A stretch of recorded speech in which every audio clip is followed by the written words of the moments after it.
साथीहरू तपाईहरु यस च्यानलमा नयाँ हुनुहुन्छ भने कृपया सबैभन्दा पहिला लाइक गरिदिनु होला।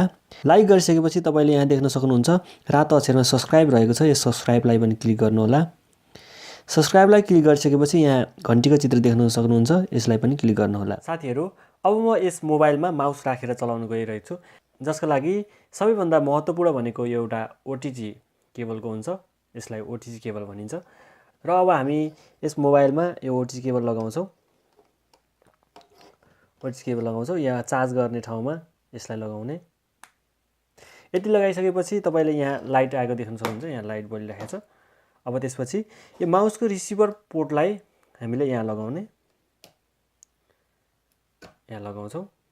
ओके, अब त्यसपछि म यहाँनिर यो माउसलाई अन गर्छु। ओके, अन गरिसकेपछि तपाईले यहाँ देख्न सक्नुहुन्छ, यहाँ माउसको पोइन्ट आइसकेको। अब यो आइसकेको छ, यसलाई अब हामी चलाउन सक्छौं। अब म यसलाई यो स्क्रोल बटनले नेक्स्ट गर्छ, स्क्रोल बटनले नेक्स्ट गरेर लैजान्छ। ओके, यसरी हेर्न सक्नुहुन्छ। ओके ओके, अब म यहाँनिर ओपन गर्छु यो फाइललाई। अब त्यसपछि यो युट्युबमा ओपन गरौँ। युट्युबमा यसरी स्क्रोल बटनले तपाईले यसरी चलाउन सक्नुहुन्छ। ओके, अब यसलाई ओपन गर्नको लागि यहाँ क्लिक गर्ने। ओके, यो क्लिक भइसकेको छ। अब यसलाई माउसले काट्नको लागि पनि यहीँबाट मिल्छ।